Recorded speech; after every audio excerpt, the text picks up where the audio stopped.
Este módulo tiene la intencionalidad de que ustedes se nivelen respecto de toda la fundamentación teórica y práctica de los procesos de alimentos que son tramitables por el Código General del Proceso, así como toda la fundamentación teórica, repito, que está reglamentada en el Código Civil, jurisprudencia y demás normas concordantes sobre el derecho alimentario.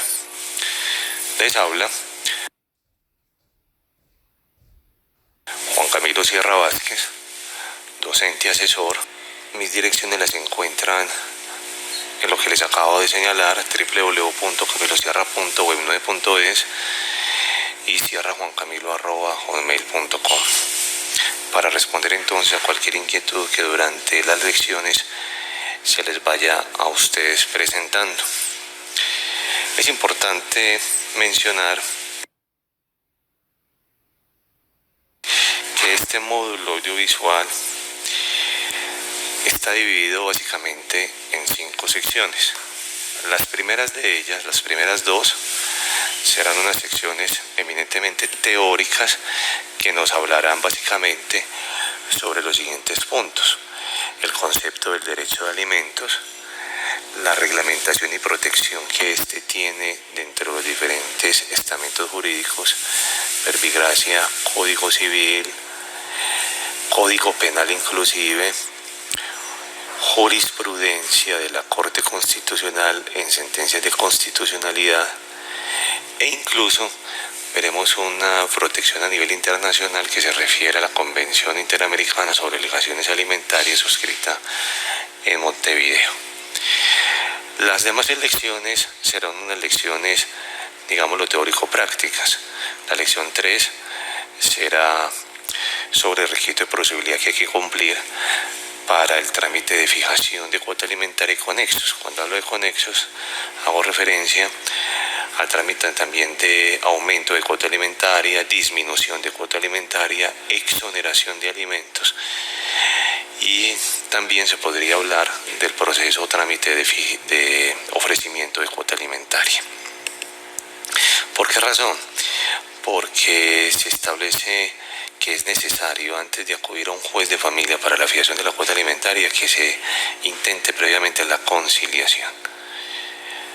La lección 4 será sobre los procesos de alimentos, y es muy importante precisar aquí que existen 2 clases de procesos de alimentos: el proceso declarativo, que tiene la intencionalidad de que un juez de familia, a través de sentencia ejecutoriada, fije cuota alimentaria, o la disminuya, o la aumente, o exonere, según sea el caso. Y acto seguido también está el otro proceso, que es el proceso ejecutivo para el cobro de cuotas alimentarias que ya han sido establecidas y que no han sido cumplidas, establecidas en un acta de conciliación o en una sentencia y un proceso declarativo de fijación de cuota alimentaria o conexas, o en un acuerdo de divorcio ante un notario, o avalado por un juez si se hizo ante un juez. Y por último, la lección 5, que será una lección eminentemente práctica, aprenderemos a liquidar un crédito alimentario. Liquidación que se refiere básicamente a traer a valor presente, según el incremento del IPC o el salario mínimo, lo que hayan pactado las partes, la cuota alimentaria, a determinar cuáles son los pagos que se han hecho, hacer las deducciones del caso, aplicarle los intereses moratorios debidos y la totalidad, pues obviamente, del crédito alimentario. Con esto daríamos fin al módulo y básicamente ustedes estarían ya capacitados para tramitar un proceso ante un juez de familia de los que hemos hablado. Empecemos entonces con la lección primera, que se refiere, como lo manifesté anteriormente, a la reglamentación y protección jurídica al derecho de alimentos. Pero antes de hablar de cuáles son las normas, la jurisprudencia e incluso los tratados internacionales ratificados por el Congreso de la República de Colombia, que reglamentan el derecho alimentario, es muy importante hablar de qué es el derecho de alimentos. Y al respecto, lo más importante a precisar es que el derecho a alimentos es un concepto eminentemente abstracto, que en cada caso particular se llega a concretizar o a determinar. La jurisprudencia ha dicho en reiteradas ocasiones que el derecho a alimentos, al ser un concepto abstracto, es un derecho a favor de determinadas personas que por su condición de inferioridad merecen respecto de otras en razón a su parentesco u otras consideraciones que después se atenderán, o el incumplimiento de los deberes que le asiste como cónyuge. Y complementa la sentencia C919 del año 2001, que el derecho a alimentos es aquel que le asiste a una persona para reclamar de la persona obligada legalmente a darlos lo necesario para su subsistencia, cuando no está en capacidad de procurárselo por sus propios medios. De esta definición podemos concluir varias cosas. Primero, que los requisitos para que una persona tenga derecho a alimentos básicamente son tres. El primero de ellos es la legitimación. Eso significa que tiene que estar reconocido por la ley o por la jurisprudencia, es decir, por el ordenamiento jurídico en general, como beneficiario del derecho a alimentos. El artículo 411 del Código Civil, que después con más detenimiento ahondaremos, establece quiénes son los beneficiarios del derecho de alimentos. Y dentro de ellos podemos decir que la legitimación se refiere o deriva de relaciones de parentesco, pero no necesariamente las relaciones de parentesco son aquellas que concretizan el derecho a alimentos o legitiman a alguien, porque también el mismo artículo 411 del Código Civil, en su último numeral, habla del derecho alimentario de aquel que, habiendo tenido capacidad económica, le hubiera dado algo en donación, hubiera donado algo a otra persona. Entonces, en ese caso, no necesariamente podemos decir que el derecho a alimento deriva exclusivamente del parentesco. Además, hay que precisar también que entre cónyuges y compañeros permanentes o parejas del mismo sexo, llámelo homoparentales, también existe la obligación alimentaria. Y si vamos al punto específico, los cónyuges, compañeros permanentes y parejas homoparentales no tienen relación de parentesco alguna. Así las cosas, ese sería el primer requisito, la legitimación. El segundo requisito para que una persona tenga derecho alimentario básicamente es que tenga necesidad alimentaria.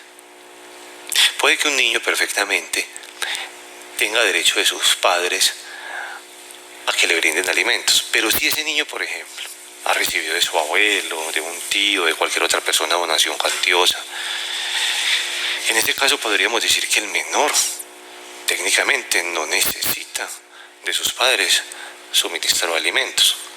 Al contrario, lo que necesitaría de sus padres es un ejercicio adecuado de lo que nosotros llamamos la patria potestad, es decir, que lo represente debidamente en sus negocios, que administre sus bienes adecuadamente y que se usufructúe de los mismos en favor del mismo menor. Entonces sería el segundo criterio, la necesidad del legitimado, por más entonces que esté legitimado en el artículo 411 del Código Civil. En caso tal de no tener necesidad económica, no estaría facultado para reclamar de otra persona alimentos, porque puede valerse por sus propios medios. Quizás la única excepción que exista, y se ha relativizado un poco porque algunos doctrinantes han cambiado de posición o han determinado unas circunstancias diferentes, es que en tratándose de excónyuges, la fijación de la cuota alimentaria por parte de un juez no está determinada por la necesidad que tenga el beneficiario del derecho a alimento, este sería el cónyuge inocente, sino que aquí en este caso, para unos doctrinantes, el derecho alimentario deriva es de la imposición de una sanción por haber incumplido los deberes y obligaciones derivadas del contrato matrimonial. Sería la única excepción. Para el resto de los casos, entonces, el segundo requisito sería la necesidad del alimentado. Y el tercer requisito no puede ser otro que la capacidad económica del alimentante. Es decir, del que estaría llamado por ley a suministrar alimentos. En este orden de ideas, si el alimentante no está en condiciones de suministrar alimentos, pues no se cumpliría el tercer requisito para la fijación de la cuota alimentaria y el necesitado de alimentos tendría que acudir a otro grado que la ley señale. Esos grados los vamos a ver con posterioridad, pero a manera de ejemplo coloco el siguiente. Si el padre de un menor no está en condiciones de suministrar alimentos a ese menor, verbigracia, si es menor de edad también, no labora, tiene algún impedimento físico, sensorial o mental que no lo pueda facilitar las cosas para que brinde alimentos, pues entonces ese menor de edad podrá recurrir a otro pariente, podrá hacerse entonces a sus abuelos, por ejemplo. Estos serían entonces los 3 requisitos que se derivan de, repito, esta definición del derecho de alimentos. El derecho a alimentos es aquel que le asiste a una persona para reclamar de la persona obligada legalmente a darlos lo necesario. Entonces, cuando hablamos de legalmente a darlo, estamos hablando de legitimación. Cuando hablamos de lo necesario, estamos hablando de la necesidad que tiene el alimentado. Siendo así las cosas, podemos decir que el derecho a alimentos en Colombia está protegido desde diferentes aristas. No solamente desde lo legal, como mencioné anteriormente, a partir del artículo 411 del Código Civil, sino que primeramente el derecho alimentario en Colombia se encuentra reglamentado a nivel constitucional. Específicamente el artículo 42 de nuestra Constitución Política, en el acápite de la pareja tiene derecho a decidir libre y responsablemente el número de sus hijos, señala el derecho alimentario, porque acto seguido especifica y deberá sostenerlos y educarlos mientras sean menores o mientras sean impedidos. Es este acápite entonces que señalo acá. Deberá sostenerlos y educarlos mientras sean menores o impedidos. Ahí encontramos la primera reglamentación entonces de orden constitucional sobre el derecho a alimentos. Y básicamente entonces, reitero, se refiere al derecho alimentario que tienen los hijos frente a sus padres. Y se dice que ese derecho alimentario perdura mientras estos sean menores de edad. Es decir, que en principio los hijos tienen derecho alimentario respecto de sus padres hasta los 18 años de edad, si lo necesitan, como aclaré anteriormente. O también puede que ya haya cumplido la mayoría de edad, pero sigan siendo impedidos para valerse por sus propios medios. Y la jurisprudencia, doctrina, ha sido muy reiterativa en señalar que en tratándose de los hijos tendrían derecho alimentario, en principio entonces, hasta los 25 años, siempre y cuando acrediten estar estudiando y no haberse emancipado, es decir, no haberse ido del hogar a convivir con otra persona, especialmente bajo el vínculo conyugal. Ahora, es probable también que los hijos, después de los 25 años, y eventualmente tengan derecho alimentario frente a sus padres. Y ese sería el evento en el cual ellos, lastimosamente, tengan alguna o sufran de alguna discapacidad física, sensorial o mental, que, repito, le impida valerse por sus propios medios. Pero también la Constitución Política habla del derecho alimentario de manera indirecta de los adolescentes y de los niños en general. El artículo 44 entonces dice que son derechos fundamentales de los niños: la vida, la integridad física, la salud y la seguridad social, la alimentación equilibrada, su nombre, nacionalidad, tener una familia y no ser separado de ellas, el cuidado y amor, la educación y la cultura, la recreación y la libre expresión de su opinión. Y es aquí donde retomamos el tema de que el derecho a alimentos es un derecho abstracto que se va a materializar o concretizar en cada caso en particular. Es decir, que no todos los beneficiarios de alimentos tienen derecho a la misma clase de alimentos ni a la misma, digámoslo así, connotación alimentaria. Es decir, es posible que, por ejemplo, un niño necesite, como lo dice el artículo 44, alimentos ¿para qué? Para la salud, para la seguridad social, para la alimentación equilibrada, para la educación e incluso para la recreación. Es decir, con esto quiero decir primeramente que el derecho a alimentos no solamente es la comida, sino que, repito, abarca todo aquello que sea necesario para garantizar un modus de vida que, en este caso para los niños, por ejemplo, satisfaga su desarrollo armónico e integral. Asimismo, puede que para un adulto mayor el derecho a alimentos tenga una connotación completamente distinta. Por ejemplo, puede que para un adulto mayor el tema de la educación no sea relevante como lo sí es para un niño. Y por eso es que digo que ese derecho abstracto, que abarca muchos conceptos a su vez, se va a concretizar en cada caso particular. Otro ejemplo muy claro es el tema del nasciturus.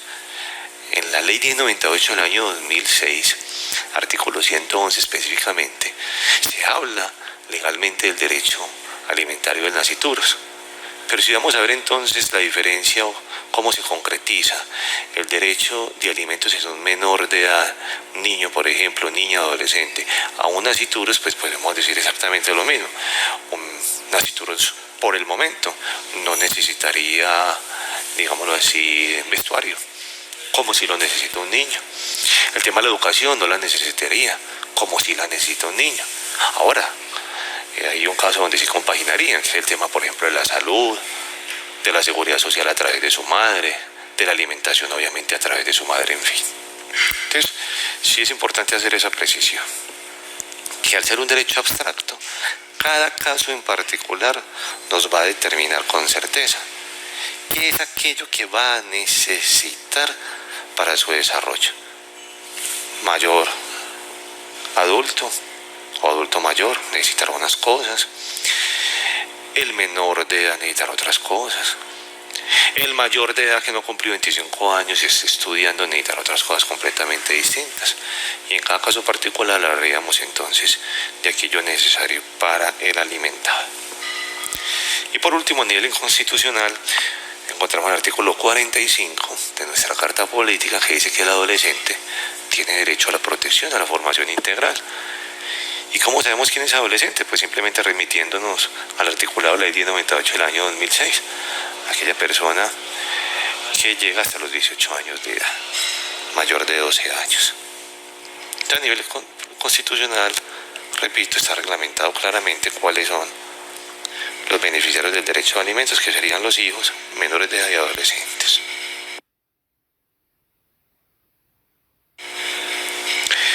No obstante, también podemos hacer una precisión a nivel jurisprudencial.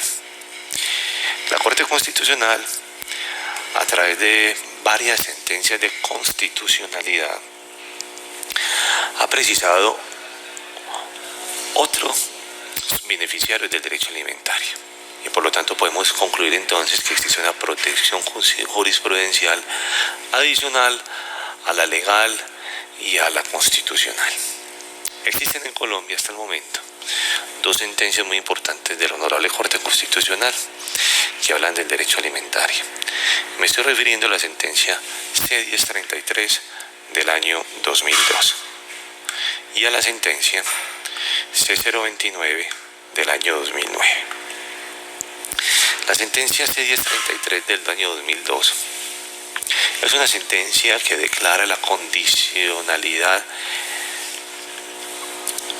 digámoslo así, de cierto tipo de beneficiarios del derecho a alimentos.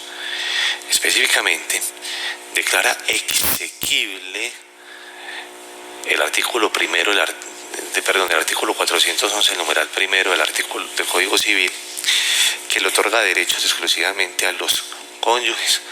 Exequible, pero de manera condicional, en el entendido de que esa disposición también se haga extensible a los compañeros permanentes.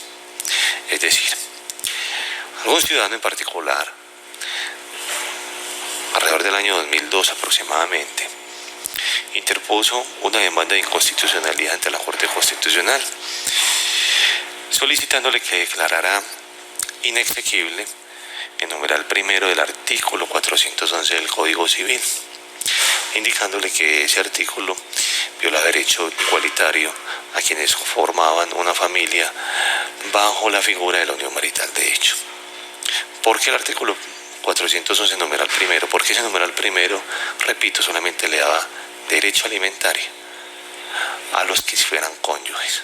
Entonces, claro, si la ley 54 de 1990 habla de la unión marital de hecho, y el artículo 42 de la Constitución Política de Colombia también menciona o establece o obliga que la unión marital de hecho es una forma legítima de constituir una familia, pues no habría razón de ser de que los cónyuges sí tuvieran derecho a alimentos y que los compañeros permanentes no.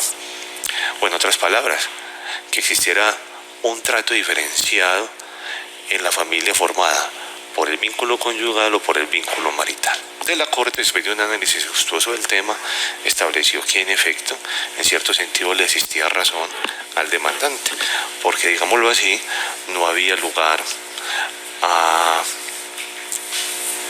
tratar de manera diferenciada esta reglamentación para las parejas que formaron unión marital de hecho, a las parejas que tuvieron un vínculo conyugal. Por eso declara entonces exequible condicionalmente ese artículo para hacer extensivo el derecho alimentario a los que tengan la calidad de compañeros permanentes. En el año 2009 se presentó otra demanda de inconstitucionalidad pidiéndole a la Corte que nuevamente declarara inexequible el artículo 411 en el numeral primero del Código Civil, pero ya no bajo la orientación de que los compañeros permanentes tuvieran derecho alimentario como lo tendrían los cónyuges. No. ¿Por qué? Porque eso ya está reglamentado con la sentencia C-1033 del año 2002, sino que establecieron otros presupuestos adicionales y se indicó que las parejas que formaran una comunidad de vida, como por ejemplo entonces estamos hablando de las parejas homoparentales, también tendrían derecho en igualdad de condiciones alimentario frente al otro. Y la Corte también, haciendo un análisis muy exhaustivo del tema, concluyó exactamente lo mismo que había concluido la sentencia C-1033 de 2002. Me explico, que no había razón alguna para tratar de manera diferenciada a aquellas parejas que optaran por un vínculo conyugal, sino también marital, y también para aquellas parejas que formaron una comunidad de vida en las mismas condiciones, así fueran parejas del mismo sexo. Por lo tanto, la sentencia 029 del año 2009 concluyó categóricamente que la exequibilidad de ese artículo depende de que también se haga extensivo el derecho alimentario entre parejas del mismo sexo. Y ahí tenemos entonces la protección de orden jurisprudencial adicional a la protección constitucional que anteriormente les indiqué.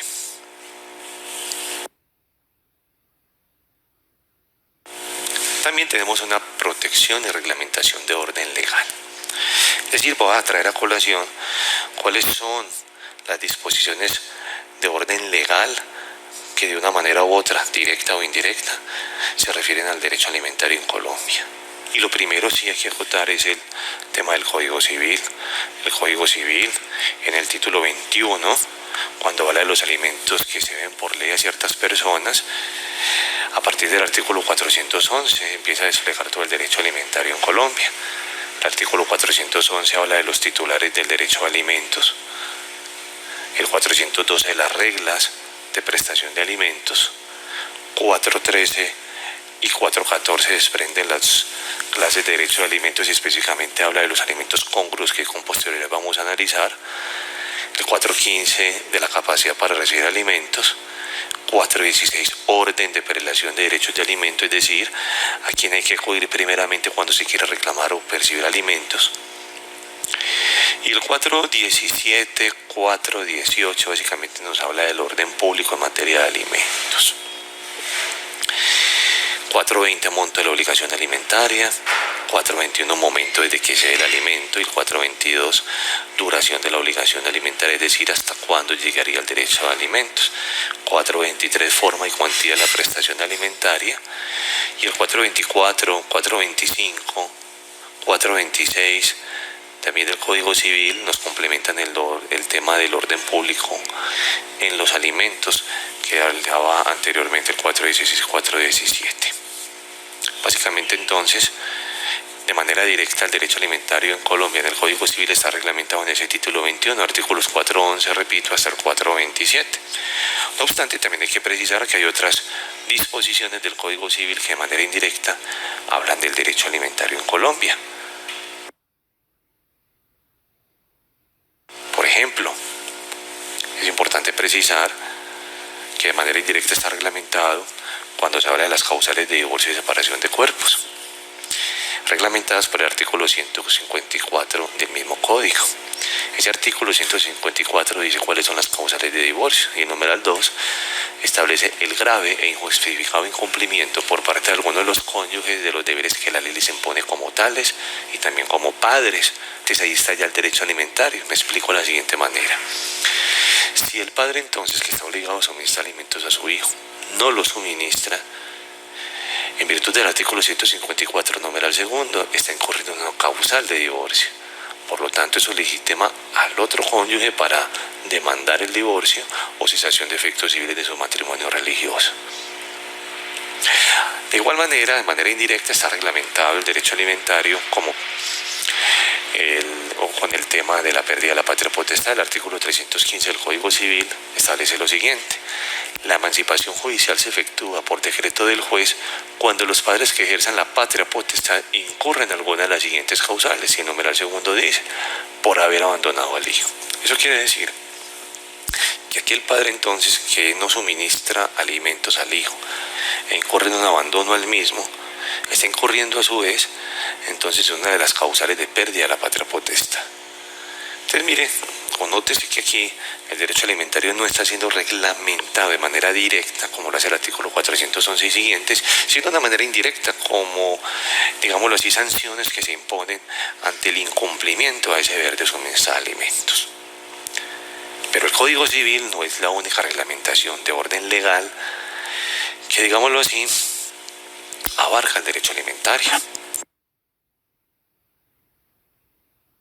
También encontramos la Ley 1098 de 2006, es la famosa Ley de Infancia y Adolescencia, ley que en muchos capítulos modifica y deroga el antiguo Código del Menor. El artículo 111, la Ley 1098 del año 2006, por primera vez, digámoslo así, a nivel legal, reglamenta un derecho alimentario a favor de un sujeto que no había sido tenido en cuenta por otro tipo de normatividad, incluso de orden constitucional. La Ley 98 del año 2006, artículo 111, habla del derecho del nasciturus. En su numeral primero, establece que la mujer grávida, es decir, la mujer en estado de gestación, podrá reclamar alimentos a favor del hijo que está por nacer, es decir, del nasciturus. ¿Respecto de quién? Del padre legítimo, es decir, de quien funja como su compañero permanente o cónyuge, o del padre extramatrimonial que ya haya reconocido la paternidad respecto del nasciturus, aunque no hubiera nacido. Es entonces la primera normatividad de orden legal que en Colombia, digámoslo, reglamenta el derecho a favor de ese sujeto, que inclusive para cierto sector doctrinario ya se puede considerar como sujeto como persona, pero que en todos los estamentos se ha reglamentado su derecho como sujeto, que no haya sido reglamentado entonces respecto de otro tipo de normatividades. Y también encontramos otra disposición de orden legal que reglamenta el derecho alimentario, lo que lo hace de manera, en este caso sí, muy puntual, y es la Ley 599 del año 2000. Esta Ley 599 del año 2000 es el Código Penal actual. Este Código Penal, dentro de la cápita de los delitos contra la familia, habla de la inexistencia alimentaria, específicamente en el artículo 233. Y establece que el que se sustraiga sin justa causa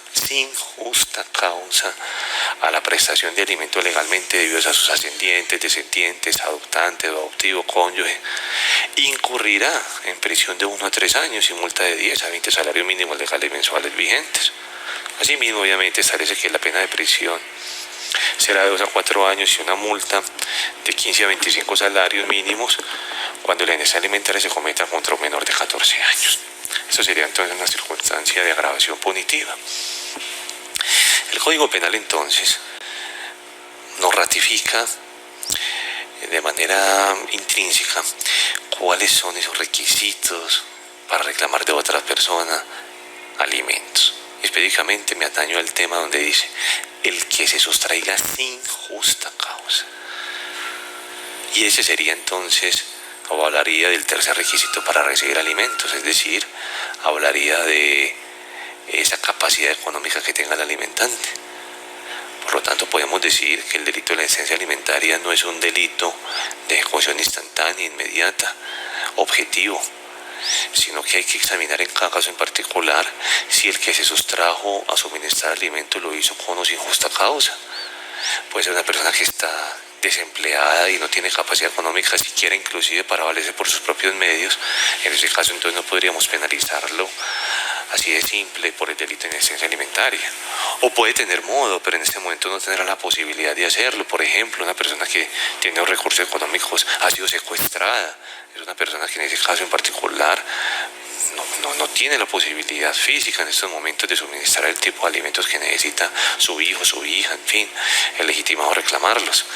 O puede ser una persona que haya sufrido un accidente y esté en un proceso de recuperación tal o inclusive en un estado de coma que le posibilite brindar alimentos por el momento. Entonces en ese caso el juez penal está llamado a mirar las circunstancias por las cuales se está sustrayendo de suministrar alimentos.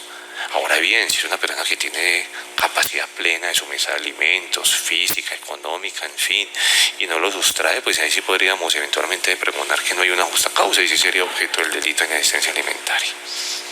Son básicamente entonces las leyes que reglamentan el derecho alimentario en Colombia, con una que voy a adicionar ahorita, que es muy importante precisar, es una ley que se hace con el sentido de ratificar un tratado internacional.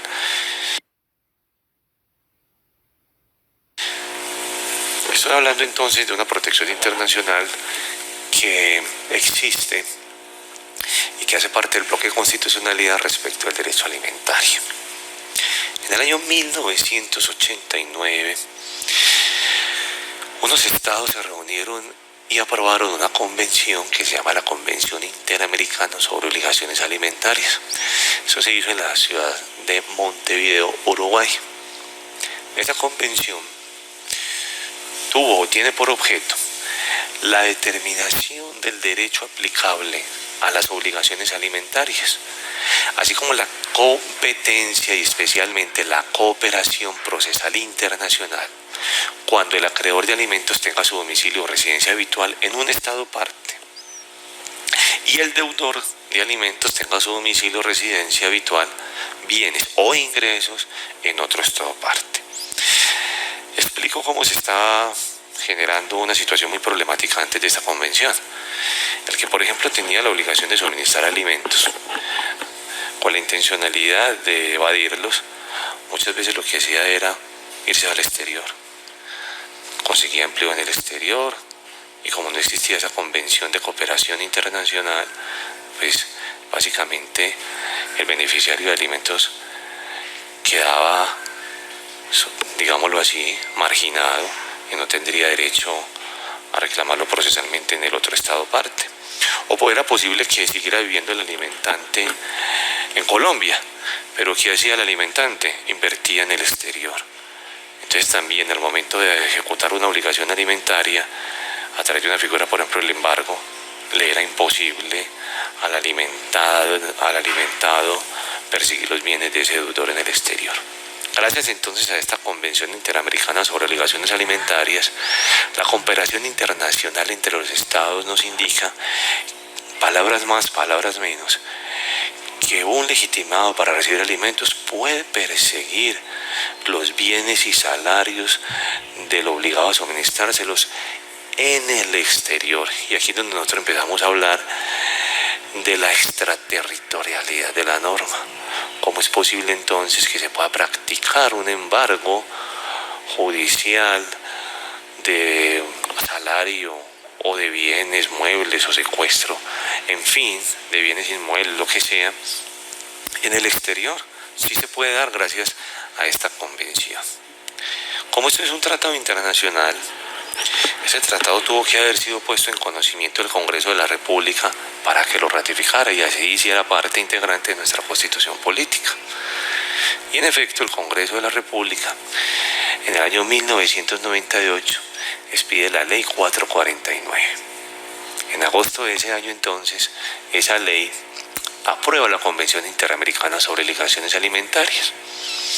Y como toda ley fue puesta en control de constitucionalidad por parte de la Honorable Corte Constitucional, quien en el año 1999, a través de la sentencia C-184, declara exequible integralmente la Convención Interamericana indicada.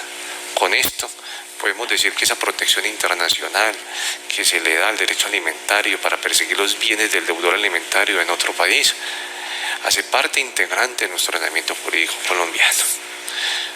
Con esto entonces finaliza la lección número 1 sobre la protección del derecho alimentario en Colombia.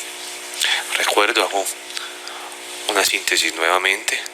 Con esto estamos hablando de que el derecho alimentario está reglamentado por la Constitución Política en el artículo 42, 44 y 45, que está reglamentado jurisprudencialmente en la sentencia C-1033 del 2002 y C-029 del 2009 para darle derecho alimentario a los compañeros firmantes y parejas homoparentales respectivamente, que está reglamentado el derecho alimentario en el Código Civil de manera directa en el artículo 411 hasta el artículo 427, de manera indirecta para las causales de divorcio y de pérdida de la patria potestad reglamentados en el artículo 154 y 315 respectivamente, que también está reglamentado en la ley de 98 de 2006 cuando se le da el derecho alimentario a nacituros, y de manera indirecta en el Código Penal cuando se habla de los delitos de la asistencia alimentaria, y que a nivel internacional entonces existe también una protección que deriva de la Convención Interamericana sobre las obligaciones